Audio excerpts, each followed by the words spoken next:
أعوذ بالله من الشيطان الرجيم بسم الله الرحمن الرحيم الحمد لله رب العالمين وصلى الله على محمد وآله الطاهرين اللهم صل على محمد. السلام علیکم ورحمۃ اللہ وبرکاتہ. وعلیکم السلام ورحمۃ اللہ وبرکاتہ. خیریت سے آپ سب لوگ ٹھیک ہیں؟ الحمدللہ. جی علی عباس، جوہر، افنان، کسان، ناز فاطمہ آپ ٹھیک ہیں؟ رئیسہ، افروز فاطمہ آپ لوگ ٹھیک ہیں؟ ہماری گفتگو چل رہی تھی کتاب نحو میں منصوبات میں. کس چیز کے بارے میں چل رہی تھی؟ منصوبات کے بارے میں بات چل رہی تھی. تھوڑا سا بیچ میں پھر امتحان آ گئے تھے. اس کے بعد یہ اب میں جلدی سے آپ کو خلاصتاً بیان کر کے آج کی گفتگو کا آغاز کرتے ہیں. منصوبات میں گفتگو رئیسہ چل رہی تھی کہ اسم میں کیا کیا اعراب آ سکتا ہے. اسم میں اعراب یا تو رفع آ سکتا ہے یا نصب آ سکتا ہے یا جر آ سکتا ہے. اس لیے کہ جزم فعل میں آ سکتا ہے اسم میں نہیں، اور جر اسم میں آ سکتا ہے فعل میں نہیں. لہذا فعل کا اعراب ہم پہلے پڑھ چکے تھے. اسم فعل میں کیا اعراب آ سکتا ہے؟ رفع، نصب اور جر. اور اسم میں رفع، نصب اور جر. ٹھیک ہے. فعل میں جو اعراب رفع آتا ہے کب آتا ہے؟ جب ناصب و جازم سے خالی ہو فعل مضارع. ٹھیک ہے. تو مرفوع ہوگا، علامت رفع اس میں ضمہ نون اعرابی ہوگا. نصب کب آئے گا ناصب فاطمہ فعل میں؟ جب نصب دینے والے عامل فعل کے شروع میں آ جائیں وغیرہ. تو علامت نصب کیا ہوگی؟ 5 صیغوں میں فتحہ، 7 صیغوں میں نون اعرابی نصب ہو جائے گا. جی باقی لوگ ٹھیک ہے. اور جزم کب آئے گا فعل میں؟ جب جزم دینے والے عامل لم، لم، لام، امر وغیرہ آ جائے تو مجزوم ہو جائے گا. علامت جزم جہاں جہاں ضمہ تھا 5 صیغوں میں وہاں سکون ہو جائے گا، جہاں جہاں نون اعرابی تھا وہ حذف ہو جائے گا. فعل کا اعراب ہم پڑھ چکے تھے. اسم کا اعراب چل رہا تھا. اسم میں بھی بتایا تھا اسم میں رفع کب آئے گا؟ 9 مقامات پہ اسم میں رفع آ سکتا ہے. اسم یا فاعل واقع ہو تب، اسم یا نائب فاعل یا مبتدا یا خبر یا نواسخ 5 جن میں سے 3 کی خبر پہ رفع آتا ہے، 2 کے اسم پہ رفع آتا ہے، 3 کے اسم پہ رفع آتا ہے، 2 کی خبر پہ رفع آتا ہے. تو 5 اور 4 9 جگہ رفع آتا ہے. اور بتایا تھا جب بھی اسم پہ رفع آئے گا، چاہے وہ فاعلیت کی بنا پہ آئے، چاہے نائب فاعل ہونے کی بنا پہ، چاہے مبتدا کی بنا پہ، چاہے خبر، چاہے کسی بھی بنا پہ جب فعل پہ رفع آئے گا تو علامت رفع اس میں یا تو ضمہ ہوگی اگر اسم مفرد ہے، جمع مکسر ہے، جمع مؤنث سالم ہے تو کساف پہ رفع کی علامت ضمہ ہوگی. کسا. اور اگر اسم تسنیہ ہے تو اگر اس پر رفع کی علامت الف ہوگی. اسم اگر جمع مذکر سالم یا اسماء ستہ میں سے ہے تو نصب کی رفع کی علامت اس میں واو ہوگی. مرفوعات ہم نے پڑھ لیے تھے. منصوبات کی بات شروع ہوئی تھی. بتایا تھا اسم جب بھی منصوب ہوگا، کب وہ منصوب ہوگا؟ 14 جگہ پہ منصوب ہوگا. 14 مقامات پہ اسم منصوب ہوگا. اسم یا تو 5 مفعول ہیں، 5 مفعول ہیں، ان میں سے کچھ بھی واقع ہو، چاہے مفعول بہی ہو، چاہے مفعول مطلق، مفعول لہو، مفعول معہو، مفعول فی، جب بھی واقع ہو منصوب ہوگا. 5 نواسخ پڑھے تھے، ان میں 3 کا اسم مرفوع تھا تو 3 کی خبر منصوب بھی تو تھی. جن کا اسم مرفوع تھا ان کی خبر منصوب تھی 3 کی، اور 2 کا خبر مرفوع تھی تو اسم منصوب تھا. 5 منصوبات کو پڑھے ہم نے، 5 مفعول اور 4 حال، تمیز، مستثنی. 14 مقامات پر اسم ناز فاطمہ منصوب ہوتا ہے. 14 مقامات پہ اسم منصوب ہوتا ہے. ٹھیک ہے. 14 مقامات پہ اسم منصوب ہوتا ہے. جی جی جی ٹھیک ہے. تو اسم 14 مقامات پہ منصوب ہوتا ہے. 14 مقامات پہ منصوب ہوتا ہے. ٹھیک ہے. 14 مقامات. پھر یہ بتایا جب بھی اسم منصوب ہوگا تو یہ دیکھنا یہ ہے کہ اسم اگر مفرد ہے، اسم اگر کسا آپ نہیں بول رہی ہیں، کسا آپ نہیں بول رہی ہیں، اسم اگر منصوب ہے تو اگر وہ مفرد ہے تو اس میں علامت نصب فتحہ ہوگی. اسم اگر جمع مکسر ہے تب بھی علامت نصب فتح ہوگی جی، لیکن اگر اسم تثنیہ ہے، اسم اگر علامت نصب نہیں چل رہا، رہی صاحب علامت نصب چل رہی ہے تو علامت نصب یا ہوگی، علامت نصب یا ہوگی، اور اگر اسم جمع مذکر سالم ہے تب علامت نصب یا ہوگی، تب بھی یا ہوگی، تب بھی یا ہوگی۔ فرق یہ ہے کہ یہاں پر تسنیہ میں یا سے پہلے ساکن سے پہلے فتح ہے، اس میں یا سے پہلے کسرہ ہو، زیدین زیدینا، زیدین زیدینا، ٹھیک ہے۔ اور اگر اسم اسماء ستہ میں سے ہے تو علامت نصب الف ہوگی، ابا زید، ابا الف ہوگی، اور اگر جمع مؤنث سالم ہے تو علامت نصب کسرہ ہوگی، ٹھیک ہے۔ تو علامت نصب کتنی ہو گئی؟ میں لائن کھینچ دیتا ہوں ہر ایک کے اوپر، ایک الف، ایک کسرہ، ایک کسرہ، ایک یا اور ایک فتحہ، چار علامتیں ہو گئی نہیں؟ چار علامتیں ہوئی نہیں؟ بس اس میں یا جو ہے خیر میں یا ہی دونوں میں بھلے ہی، ٹھیک ہے۔ تو علامت نصب اس میں چار ہے۔ اب آپ ایسے کہہ سکتے ہیں، اب آپ ایسا کہہ سکتے ہیں، نصرہ سعید زیدن، نصرہ سعید رجالا، نصرہ سعید الزیدین، نصرہ سعید الزیدین، نصرہ سعید ابا زیدین، نصرہ سعید مسلمات۔ کیا مطلب ہوا رہا اس کا؟ نصرہ سعید زیدن مفعول بہ ہے، مفعول بہ کی تعریف کیا بتائی؟ ایک ایسا اس میں منصوب ہے کہ جس جو فاعل کے بعد آتا ہے، فاعل کا فعل اس پہ واقع ہوتا ہے۔ تو سعید نے مدد کی تو سعید کا کام مدد ان پہ واقع ہوا ہے۔ کیسے؟ نصرہ سعید زیدن، سعید نے زید کی مدد کی، سعید نے بہت سے مردوں کی مدد کی، سعید نے دو زیدوں کی مدد کی، سعید نے بہت سے زیدوں کی مدد کی، سعید نے زید کے ابا کی مدد کی، بس زید کے والد کی مدد کی، سعید نے بہت سی مسلم عورتوں کی مدد کی، تو سعید کی مدد ان پہ واقع ہوئی، اس لیے یہ منصوب ہے، اس لیے یہ منصوب ہے۔ نصب سوچیے گا، نصب کا مطلب فتح ہے، نصب کا مطلب فتح نہیں ہے، نصب کی ایک علامت فتح ہے، یا بھی ہوتی ہے، الف بھی ہوتا ہے، کسرہ بھی ہوتا ہے، فرق کرتا ہے کہ اسم کون سا ہے، یہ ہم نے پڑھا تھا۔ پھر اس کے بعد ہم نے جو بات پڑھی تھی مفعول بہ کے بارے میں پڑھی تھی، بتایا مفعول بہ ابھی یہ مثال ساری مفعول بہ کی تھی، یہ ساری مثالیں کسان بطول آواز آ رہی ہے، یہ ساری مثالیں کائے کی تھی؟ مفعول بہ کی تھی، مفعول بہ کی تھی۔ مفعول بہ ایک اسم منصوب ہے، اسم ہے منصوب ہے، فاعل کے بعد آتا ہے اور فاعل کا فعل اس پہ واقع ہوتا ہے۔ پھر اس کے بعد ہم نے بتایا تھا رتبہ، مفعول بہ کا رتبہ بتایا تھا کہ مفعول بہ کا رتبہ کلام کے اندر، جملے کے اندر فعل کے بعد فاعل کے بعد آتا ہے، ٹھیک ہے۔ لیکن کبھی کبھی مفعول بہ کو فاعل کے اوپر مقدم کرنا واجب ہو جاتا ہے، فاعل کے اور کبھی کبھی فاعل اور فعل دونوں کے اوپر۔ جی اس کی مثالیں دے کے سمجھا کہ میں بتا چکا ہوں۔ پہلا رحمہ، رحمک اللہ، رحمک اللہ، پہلا کب؟ تو دیکھیے اللہ فاعل ہے، رحمہ فعل ہے، کاف مفعول ہے، ٹھیک ہے، مفعول بہ ہے، فاعل کے اوپر مقدم کرنا واجب ہے۔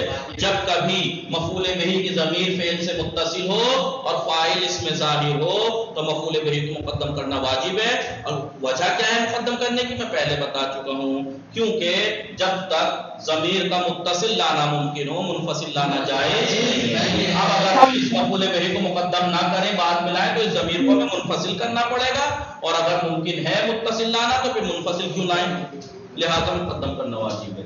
یا اذ ابتلی ابراہیم ربہ، اذ ابتلی ابراہیم ربہ، جب مفعول جب کبھی فاعل سے ایک ضمیر ملی ہوئی ہو جو مفعول بہی کی طرف پلٹ رہی ہو، جو مفعول بہی کی طرف پلٹ رہی ہو، تو مفعول بہی کا مقدم کرنا فاعل کے اوپر واجب ہے۔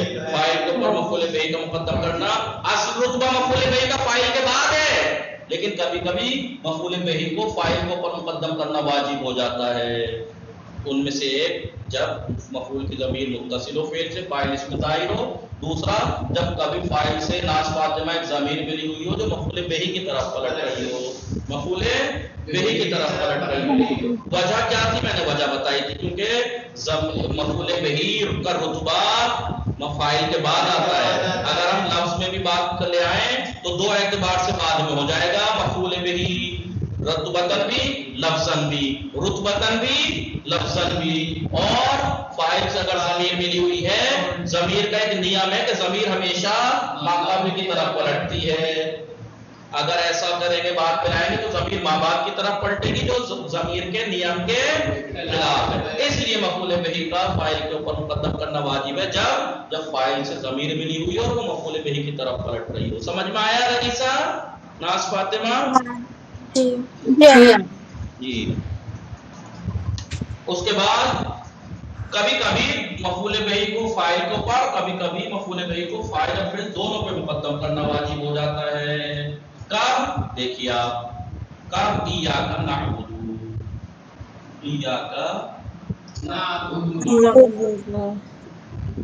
جب کبھی فعل کو ہم مفعول بہی میں محدود کرنا چاہ رہے ہیں، منحصر کرنا چاہ رہے ہیں، ہم فقط تیری عبادت کو ہم فقط اللہ میں محدود کرنا چاہ رہے ہیں کہ ہمارا کام عبادت کا صرف تیرے اندر محدود ہے، اللہ تیرے علاوہ کسی کا نہیں، تو پھر مفعول بہی کو فعل اور فاعل دونوں پہ، نعبد و فعل ہے، نحن اس کا فاعل ہے، فعل اور فاعل دونوں کو مقدم کرنا واجب ہے۔ ایک دوسرا، جب مفعول بہی صدارت ان کلمات میں سے ہو جو صدارت طلب ہے، یعنی جو ابتدا میں ہی آتے ہیں، من رأیتا، تو نے کسے دیکھا، رأیتا فعل ہے، تا فاعل ہے، من کیا ہے، من کس کو دیکھا، تو نے کس کو دیکھا، مفعول بہی ہے، رأیتا فعل و فاعل، تو مفعول بہی کو فعل اور فاعل دونوں پہ مقدم کرنا واجب ہے۔ ٹھیک ہے، تو یہ ہم نے پڑھ لیا تھا، یہ باتیں ہم نے پڑھ لی تھی رتبے کی۔ اب ورنہ اگر واجب جہاں پر فاعل مفعول بہی کو مقدم کرنا واجب، اس کے علاوہ باقی مقامات پر اگر کوئی پرابلم نہ آ رہی ہو تو پھر آپ مفعول بہی کو مقدم کر بھی سکتے ہیں، نہیں بھی آپ نصر سعید خالدن بھی کہہ سکتے ہیں، نصر خالدن سعید بھی کہہ سکتے ہیں، ٹھیک ہے۔ لیکن اگر پرابلم پیش آ رہی ہے، یا تو لفظ میں پرابلم ہے، یا تو لفظ میں پرابلم ہے، لفظ میں یہاں کیا پرابلم ہے، جیسے مثلا اعراب پوشیدہ ہو، اعراب پوشیدہ ہو، اعراب پوشیدہ ہو تو پرابلم ہے نہیں، تو آپ یہاں پر مفعول بہی کو فاعل پہ مقدم نہیں کر سکتے۔ کیوں؟ کیونکہ اگر ہم مقدم کر دیں گے پتہ کیسے لگے گا کون فاعل ہے کون مفعول ہے، لہٰذا یا پھر فاعل ہی کو مقدم رکھیں گے، مفعول کو نہیں کر سکتے مقدم، ٹھیک ہے۔ یا سمجھ میں آیا نہیں؟ تو پھر اگر پرابلم ہے تو مقدم نہیں کر سکتے، پرابلم نہیں ہے تو مقدم کرو یا نہ کرو جائز ہے، لیکن اگر واجب مقامات ہیں تو پھر تو واجب ہے مفعول بہی کو مقدم کرنا، جو ہم نے ابھی بتایا، جو ہم نے ابھی بتایا۔ اب ہم ایک نئی بات پڑھیں گے، افعال دو مفعولی، کیا افعال دو مفعولی، بولیے، دو مفعولی، ابھی تک تو ہم مفعول بہی کی بات پڑھ رہے تھے، یعنی ایک مفعول ضرب زید خالدن، نصر سعید خالد، ایک مفعول تھا، ایک مفعول تھا، لیکن کچھ افعال ایسے ہیں، کچھ افعال ایسے ہیں جو دو مفعولی ہوتے ہیں، دو مفعولی ہوتے ہیں، کچھ افعال ایسے ہیں جو دو مفعولی ہوتے ہیں،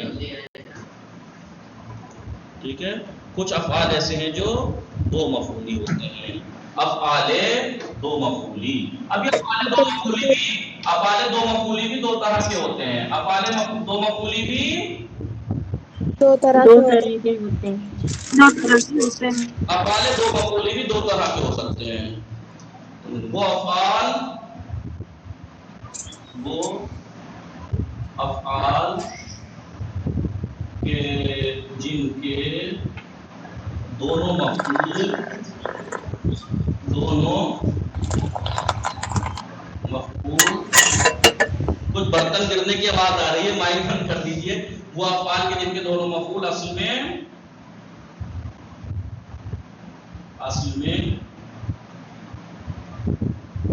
مبتدا خبر ہیں. ٹھیک ہے. کچھ افعال دو مفعولی ایسے ہیں کہ جن کے دونوں مفعول اصل میں بولیے مبتدا خبر ہیں. مبتدا خبر ہے. لیکن کچھ ہوا ہیں کہ جن کے دو افعال دونوں مفعول مبتدا خبر نہیں ہیں. وہ افعال کے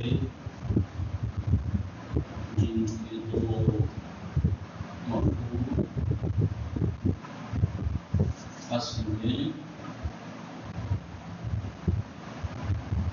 مبتدا خبر نہیں ہے. مثال دوں گا پھر اس کے بعد سمجھ میں آئے گا آپ کو. مثال دوں گا پھر اس کے بعد سمجھ میں آئے گا. سمجھ میں آ رہا ہے؟ ابھی میں مثال دوں گا تو آپ کو سب سمجھ میں آئے گا. ابھی جب میں مثال دوں گا تو سب کو سمجھ میں آئے گا. دیکھیے آپ نے دیکھا، میں نے آپ کو یاد ہے جب نواسخ بتائے تھے قصہ، جس دن میں نے نواسخ بتائے تھے میں نے کہا تھا نا کہ یہاں نواسخ 5 دے رکھے ہیں. اصل میں نواسخ 5 نہیں ہیں، 6 ہیں. کیونکہ وہ مرفوعات کی بحث تھی، کیونکہ وہاں مرفوعات کی بحث تھی، اس لیے وہ 5 ہی ایسے ہیں جن میں 3 کا اسم مرفوع، 2 کی خبر مرفوع ہوتی ہے. ٹھیک ہے، مرفوع سے ریلیٹڈ بات ہے. ورنہ ایک نواسخ ایسے بھی ہیں کہ جو مبتدا خبر پہ داخل ہو کے عمل باطل کر کے اپنا عمل کو دیتے ہیں لیکن رفع نہیں دیتے، دونوں کو اپنا دونوں مفعول بنا کے نصب دیتے ہیں. انہیں کہتے ہیں افعال قلوب. افعال قلوب. افعال قلوب کو افعال قلوب کیوں کہتے ہیں؟ قلب کی جمع ہے قلوب. افعال قلوب کو افعال قلوب اس لیے کہتے ہیں کہ وہ کام کوئی پریکٹیکلی کام نہیں ہے، جیسے مارنا پیٹنا، مدد کرنا، یہ سب پریکٹیکلی کام ہے نا. مدد کرنی ہے تو کچھ تو کرنا پڑے گا، مارنا ہے تو کچھ تو کرنا پڑے گا. لیکن یہ افعال ایسے ہیں جن کا تعلق اعضاء و جوارح سے نہیں ہے، ہاتھ پیروں سے نہیں ہے، اندر سے تعلق ہے. یقین آپ کسی بات پہ علم تو میں نے یقین کیا، تو یقین کیا میں ہاتھ پیر چلا کے کرتا ہوں؟ دل میں ہوتا ہے یقین. دل میں جی آقا. دل میں ہوتا ہے نا یقین.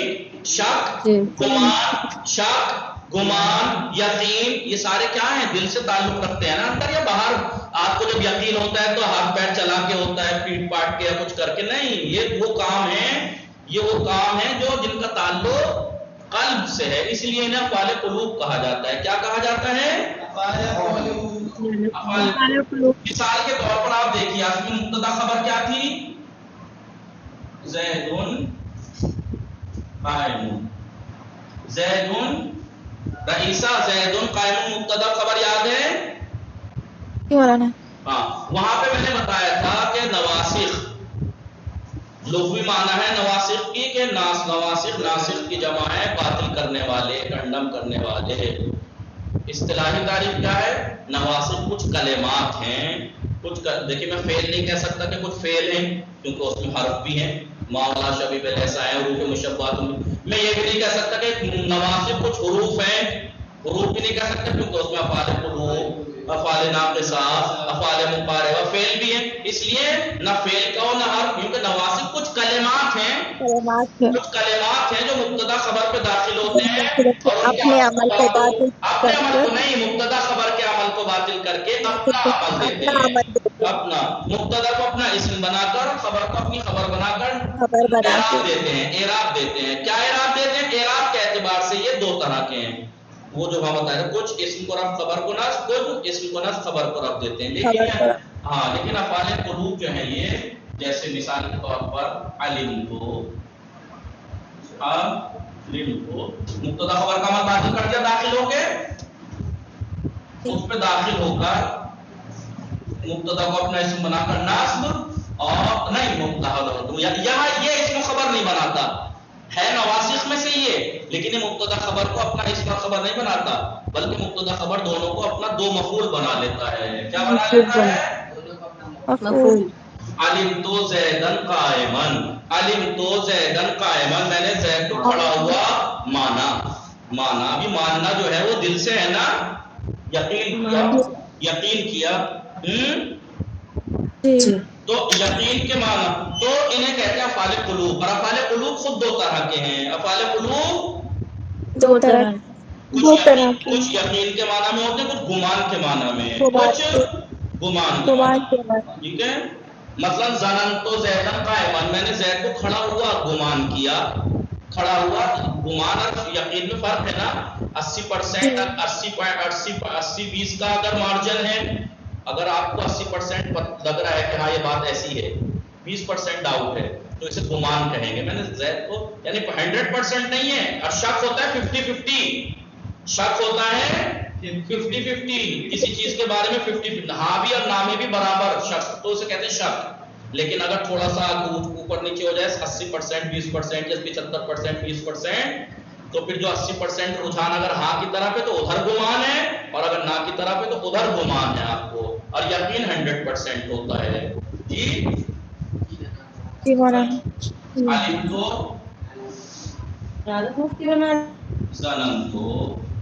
زنن تو سعیدن عالمن، میں نے سعید کو عالم گمان کیا. تو آپ اس میں دیکھیے دو مفعولی فعل ہے نہیں، علم تو زنن تو. یہاں پہلا مفعول دوسرا مفعول. میں نے زید کو گمان کیا، میں نے سعید کو گمان کیا. میرا گمان کس پہ واقع ہو رہا ہے؟ سعید اول. ٹھیک ہے. اور یہ گمان جو سعید پہ واقع ہو رہا ہے وہ گمان کیا ہے؟ عالم ہونے کا گمان. میرا گمان عالم ہونے پہ واقع ہو رہا ہے، سعید پہ بھی واقع ہو رہا ہے. تو دو مفعول ہیں نہیں. ٹھیک ہے. دو گمان کرنے کے زنن تو یعنی میں نے گمان کیا. علم تو فعل دو فاعل ہے، زنہ کے معنی گمان اور علم تو کے معنی یقین کے معنی میں آتا ہے. سمجھ میں آیا یا نہیں؟ یقین کرنا، یقین کے معنی میں نے زید کو کھڑا ہوا یقین کیا. ٹھیک ہے، مان لیا. یعنی اب دیکھیے دو مفعولی ہے نہیں، افعال دو مفعولی. تو افعال قلوب افعال دو مفعولی ہوتے ہیں، اور افعال قلوب دو طرح کے ہوتے ہیں. کچھ وہ ہے جو یقین کے معنی میں دیتے ہوں. کیا کیا ہے؟ علم تو ہے، علما ہے، راہا ہے، وجدہ ہے. وجد تو زیدن قائمن، رائے تو زیدن قائمن. رائے تو کے معنی یہ ہوتا ہے، دیکھیے ایک راہ دو طرح کا ہوتا ہے. ایک راہ فعل قلبی ہوتا ہے جو قلب سے تعلق ہے، جس کے معنی ہے یقین کرنا. لیکن ایک راہ ان آنکھوں سے دیکھنا. ان آنکھوں سے دیکھنا ہے تو فزیکل ہو گیا نا. وہ والا راہ جو ہے وہ راہ جو ہے وہ فعل قلبی نہیں ہے، کیونکہ اس کا تعلق فزیکل ہے. لیکن وہ راہ جس کا تعلق دل سے وہ ہے افعال قلوب، جو کے معنی یقین کے. بہرحال افعال دو مفعولی ہے نہیں افعال قلوب. اور ان کے دونوں مفعول اصل میں مبتدا خبر ہے یا نہیں؟ اگر یہ آپ ہٹا دو گے تو زید قائم سعید عالم ہے نہیں ہے؟ ٹھیک ہے. ایک بات. دوسرا کچھ وہ ہیں افعال جن کا دو مفعول اصل میں مبتدا خبر نہیں ہے. معمولاً یہ افعال معمولاً نہیں اکثر، معمولاً یہ افعال یہ کون سے افعال ہوتے ہیں؟ عطا اور بخشش کے معنی میں ہوتے ہیں. عطا اور بخشش یعنی بخشنا، عطا کرنا. ہاں حسن، بخشنا یعنی معاف کرنا نہیں. کبھی بخشش کے معنی معاف کرنا بھی ہوتا ہے. عطا کرنا دینا، بخشنا عطا کرنا. معمولاً یہ افعال عطا اور بخشش کے معنی میں ہوتے ہیں.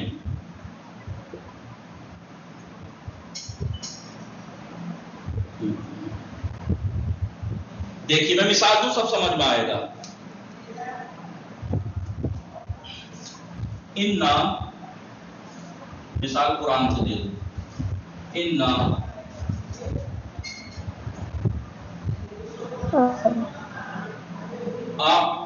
اعطیناک الکوثر الکوثر.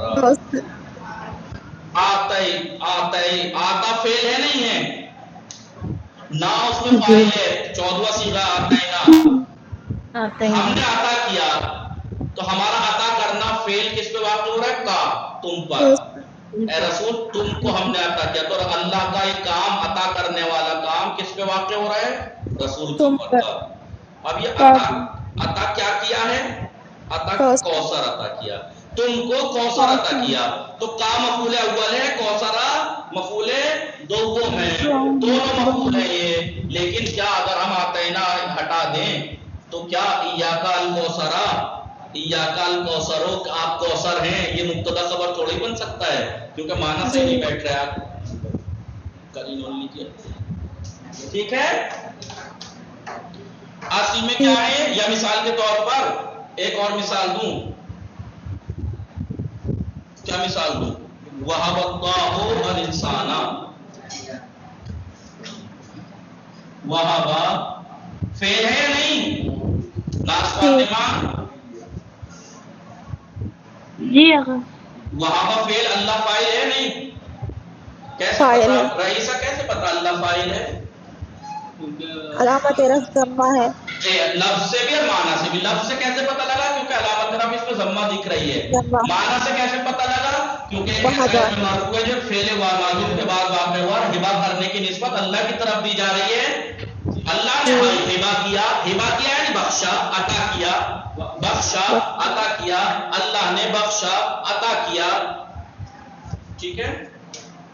تو یہ اللہ کا فعل کس میں واقع ہو رہا ہے؟ انسان پر. اللہ نے انسان کو عطا کیا، اللہ نے انسان، اللہ کا یہ فعل ہبہ کرنا کس پہ واقع ہو رہا ہے؟ انسان کے اوپر. اور کس پہ واقع ہو رہا ہے؟ الحریت، پورا پر حریت، آزادی، آزادی. تو اللہ نے انسان کو آزادی عطا کی. تو اللہ کا جو فعل ہبہ ہے عطا کرنا، انسان اور حریت پہ واقع ہو رہا ہے نا. انسان کو عطا کی، کیا عطا کی؟ آزادی عطا کی. دو مفعول ہیں یا نہیں؟ تو یہ وہابہ ہوا، وہابہ ہوا، آتا ہوا، آتا، یہ سب کس کے معنی میں ہے؟ بخشش کے معنی میں ہے. عطا اور یا رزق اللہ، رزق اللہ الانسان، مثلا رزق اللہ الانسان، مثال کے طور پر التفاح، اللہ نے انسان کو سیب عطا کیا، مثلا رزق دیا. تو یہ بھی دو مفعول ہے، رزق، آتا، جی وہابا، اسکنا. یہ جو فعل ہیں یہ سب عطا اور بخشش کے معنی میں ہے. عطا اور بخشش کے دو مفعولی ہیں، دو مفعولی ہیں. لیکن ان کے دونوں مفعول اصل میں مبتدا خبر ہیں. الانسان حریت کہہ سکتے ہیں ہم؟ انسان آزادی ہے نہیں. الانسان یہ ہٹا دیں تو اگر ہم کہیں الانسان حریت، انسان آزادی ہے نہیں، مبتدا خبر نہیں ہے. یہ مبتدا خبر ہونے کے لیے معنی بھی تو فٹ بیٹھنی چاہیے. زید قائم، زید کھڑا ہے، سعید عالم ہے. لیکن یہاں انسان حریت، انسان حریت تھوڑی ہے، انسان حر ہے، حریت نہیں ہے. انسان آزادی نہیں ہے، انسان آزاد ہے. آزاد. سمجھ میں آ گیا بات یا نہیں؟ تو یہ کہنا چاہ رہے ہیں مفعول بہی کے بارے میں. رئیسہ، کسا، بطول. کیا بحث ہوئی اس درس میں؟ بحث یہ ہوئی کہ منصوبات پچھلے درس میں بتایا 14 ہیں. اس جب بھی ان 14 میں سے کچھ واقع ہوگا تو منصوب ہوگا، اور علامت نصب میں یا فتحہ ہوگی یا الف ہوگی یا یا ہوگی یا کسرہ ہوگا. اس درس میں بتایا مفعول بہی کے بارے میں. مفعول بہی ایک ایسا اس میں منصوب ہے جو فاعل کے بعد ہے اور فاعل کا فعل اس کے اوپر واقع ہو. اس کے بارے میں احکام بتا دیے. کبھی کبھی مفعول بہی کو فاعل کو مقدم کرنا واجب ہو جاتا ہے اور کبھی کبھی فاعل اور فعل دونوں پہ. پھر یہ بتایا کہ مفعول بہی کی تو بات چل رہی، کبھی کبھی کچھ افعال ایسے دکھتے ہیں جن کے دو مفعول ہوتے ہیں، جن کے دو مفعول ہوتے ہیں. وہ افعال جن کے دو مفعول ہوتے ہیں وہ دو طرح کے ہیں. وہ کچھ افعال وہ ہیں کہ جن کے دونوں مفعول اصل میں مبتدا خبر ہیں. وہ کون سے افعال ہیں؟ افعال قلوب. کچھ افعال دو مفعولی وہ ہیں، آتا، وہابا، کہ جن کے دونوں مفعول اصل میں مبتدا خبر نہیں ہیں. مثلا مثال کے طور پر میں کہوں آتیتو زیدن درہمن، آتیتو زیدن درہمن، میں نے زید کو درہم عطا کیے. تو آتا فعل، تو فاعل، زیدن درہمن، زید کو میں نے درہم عطا کیے. دو مفعول ہیں. اب اگر میں آتیتو ہٹا دوں تو زید اور درہم اس کو ملا کے مبتدا خبر بنا دیں گے آپ. زید درہم، زید درہم ہے نہیں، یہ اصل میں مبتدا خبر نہیں ہے. اور یہ افعال اکثر، یہ افعال تننتو افعال قلوب میں سے افعال قلوب میں سے علم ہیں یہ سب. تو جو قلب سے تعلق افعال رکھتے ہیں وہ دو طرح کے، یا تو یقین کے معنی دیتے ہیں یا ظن کے معنی، گمان کے معنی. ابھی سلائڈ 1 منٹ. ٹھیک ہے، لکھ لیا؟ جی ہو جی آقا. جی ہو گیا. ٹھیک.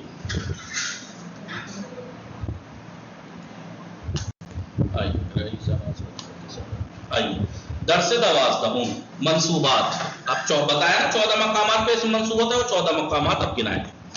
پہلا مفعول بہ.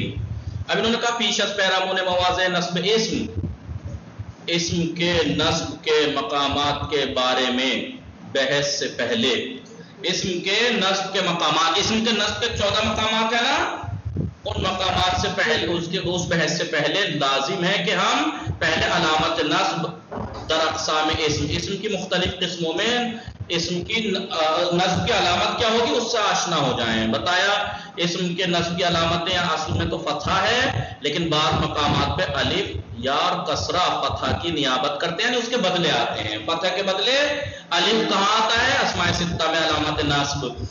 فتح کے بدلے علامت نصب یا کہاں آتی ہے؟ تثنیہ اور جمع مذکر سالم میں. کسرہ کہاں آتا ہے؟ جمع مؤنث.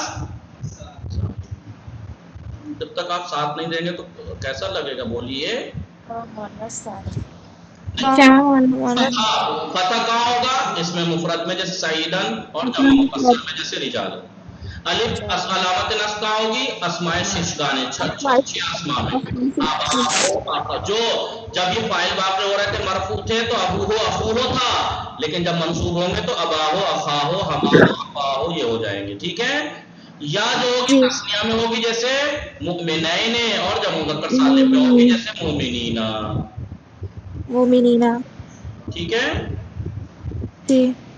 اور کسرہ کہاں علامت نصب ہوگی؟ جمع مؤنث سالم.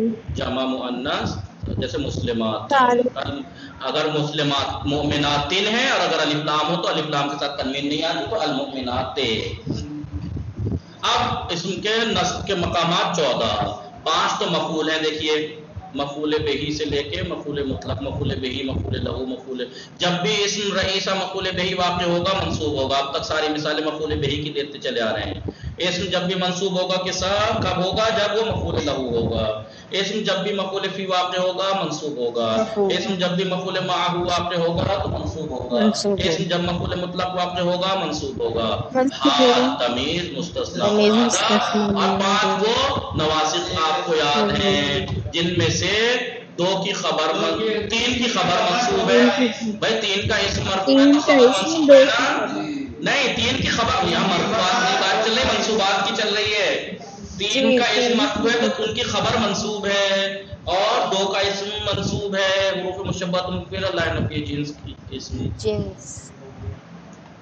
اب ہم مفعول بہی بتا دیا. مفعول بہی ایک ایسا اسم منصوب ہے کہ فعل فاعل کا فعل اس پر آن اس کے اوپر واقع ہو. جیسے قتل سعید علی میں سعید فاعل ہے، سعید کا فعل قتل علی پہ واقع ہو رہا ہے، یعنی سعید نے علی کو قتل کیا. تو ترکیب جب کریں گے تو کیسے کریں گے ترکیب؟ قتل فعل ماضی مبنی بر فتح، فعل ماضی معلوم مبنی بر فتح، سعید اس کا فاعل ہے مرفوع ہے. کیوں مرفوع ہے؟ کیونکہ فاعل ہے، علامت رفع ضمہ ہے کیونکہ اس میں مفرد ہے. علیان سعید کا فعل قتل اس پہ واقع ہو رہا ہے، اس میں منصوب ہے، فعل کے علامت نصب فتح ہے، مفعول بہی ہے. سمجھ میں آیا؟ جی.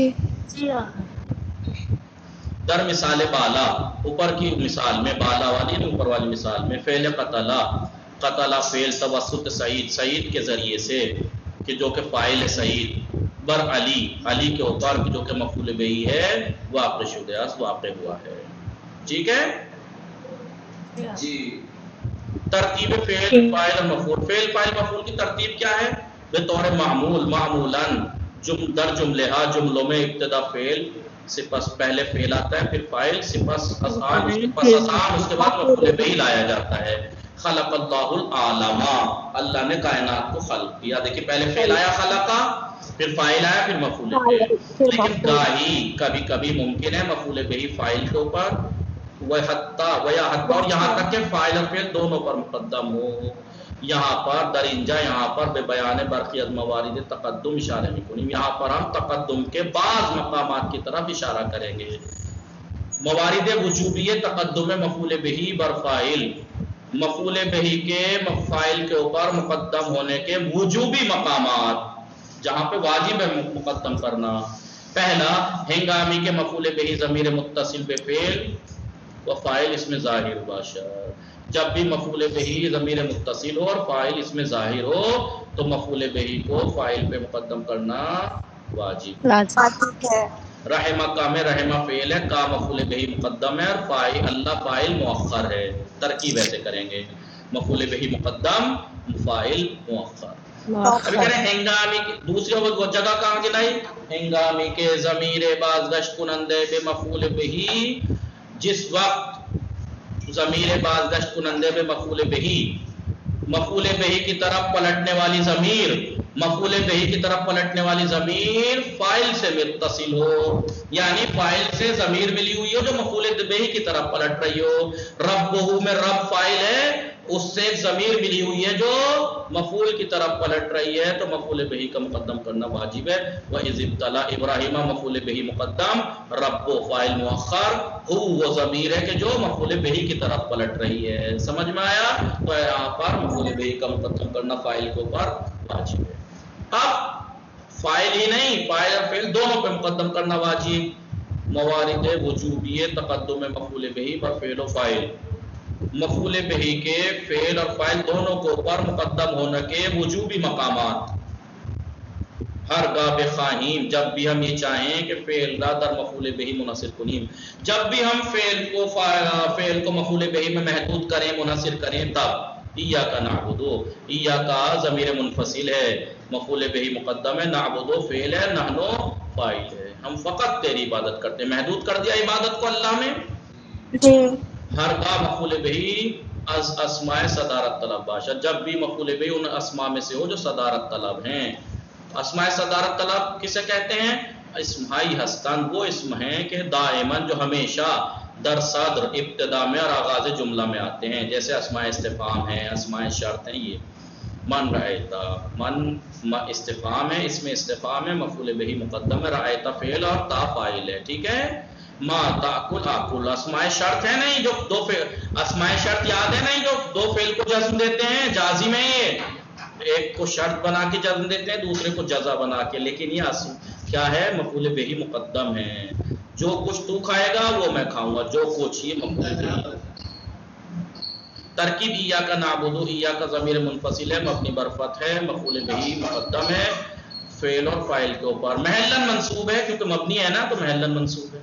نعبد فعل مضارع مرفوع ہے کیونکہ نہ تو ناصب ہے اس پہ نہ جازم. علامت رفع ضمہ ہے، فاعل اس کا ضمیر ہے، مستتر ہے. نحنو اس جملے میں مفعول بہی ایاک فعل اور فاعل نعبد دونوں کو پر مقدم ہوا ہے اور یہ اس بات کو بیان کر رہا ہے کہ فعل منحصر ہے مفعول بہی میں. اب ہم نے آج جو پڑھا فعل دو مفعولی، باقی اس کی عبارت کل پڑھ کے انشاءاللہ تمرینیں کریں گے کل. وصلی اللہ علی محمد وآلہ الطاہرین. اللہم صلی علی محمد وعلی محمد